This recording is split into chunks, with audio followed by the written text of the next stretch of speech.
is like just shutting down. Abby and Buck have met. I like their relationship, but I agree with Abby from like episode 2 that Buck is too young for her, for romantically at least. You know, in very different places in life. I mean, like, I really like their relationship so far, but I hope it stays platonic. And Hen just visited her ex in prison. We also got a confirmation that she has a wife. I love her. We love her. Also, Athena and Hen talked about Bobby's meltdown. And yeah, no, it wasn't just me. It was like, family where? It wasn't just me. I'm not slow. There's something going on there. I might have missed it in the first episode when he was talking to the pastor, so I could still be slow, but we'll see. He did what? Bobby did what? He what? Okay. Ain't no way. Ain't no fucking way. No, this is not, no. He has to be over dramatizing. He has to be like, this has to be some guilt and self-blame thing where he was like negligent the way that the man that he was yelling at the beginning of the episode was. That has to be it. He can't, come on. What?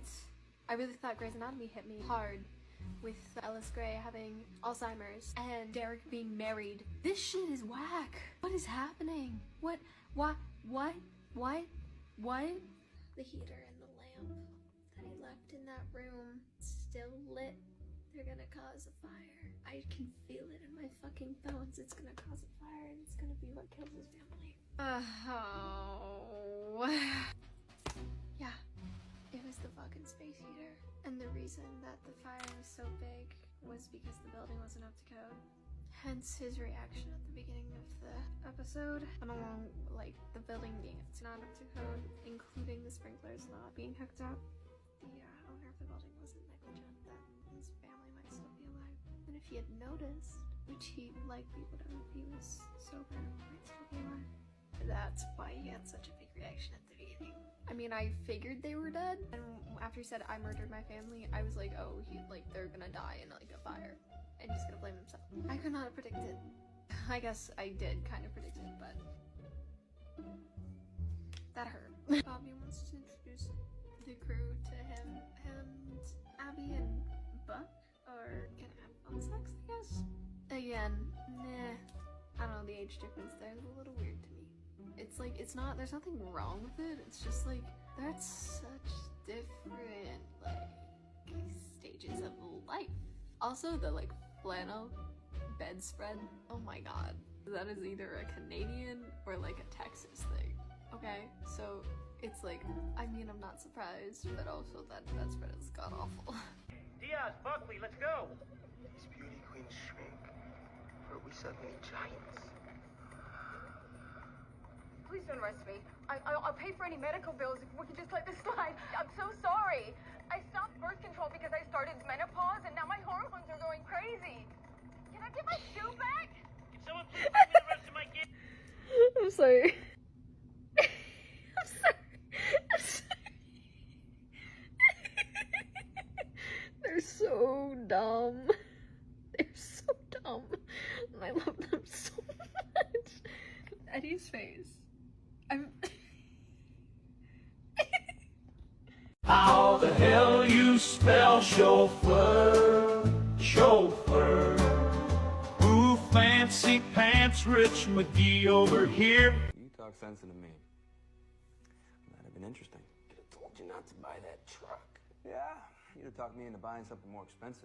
Yeah, fair point. Look, things got a little out of hand for both of us. Don't beat yourself up about it. Why? Because you'd rather do it. Excuse me? Come on, Eddie. If you're not going to be honest with Frank, at least be honest with me. Who said I wasn't being honest with Frank? You said you two weren't clicking. Maybe I'm just not a therapy kind of guy. Right. You prefer to work it out in the ring. There was no ring, Buck. There was a fence. Come on. You don't think while you were going through your phase, just maybe, you were throwing your punches at the wrong guy? Seriously? You're gonna make it about you? Again? Look, I'm just saying, you were pretty pissed. You know, I thought for sure that day in the grocery store you were gonna take a swing at me. Not that you didn't deserve it. But I wouldn't do that. You're on blood thinners. Oh, I'd still take you. You think so? I know. You wanna go for the title?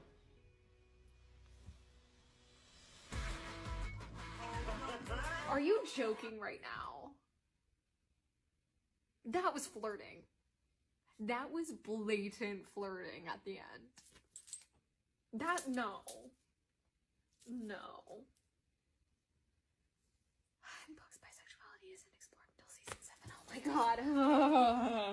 Alright, and this is episode 6 of 911. I think I'm done trying to predict what I'm in for. It's hopefully a lot of pain and suffering, it seems. It's interesting that, like, plane at the very beginning, I've been in one exactly like it because my brother's a pilot. He actually took me on a plane ride in one of those for my 17th birthday. So that was really interesting to be like, huh, I've done that too.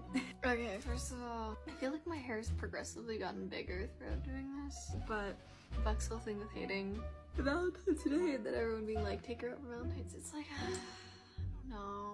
don't know. Weighing in on their relationship, they should just like communicate instead. Second of all, that chick murdering her boyfriend, so real of her. Third of all, Athena driving that med tech with the organ, that's like, I want to take that scene and repost it and just label it me when I was learning how to drive and my dad. Red light! Red light! Oh, God! Somebody else. Buck choked on bread? I'm sorry. I'm sorry. Oh my god. I thought Grey's Anatomy was dramatic. Come on. That's a little much. That was a little much. I'm not gonna lie.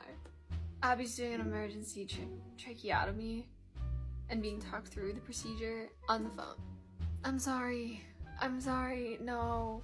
Oh my god, this is too much for one episode. This is like Spider-Man 3 too much going on right now. Oh dear.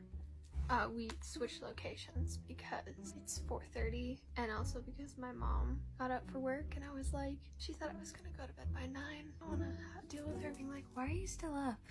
I don't know what to say. Well, I'm watching the gay firefighters. So Buck's okay. And Athena got out alive. I recognize that actress who played Laura. I don't know from where. And Athena coming home and having the card from her kids. That was really, really sweet. And that is the end of episode 6. That was a fucking trip. I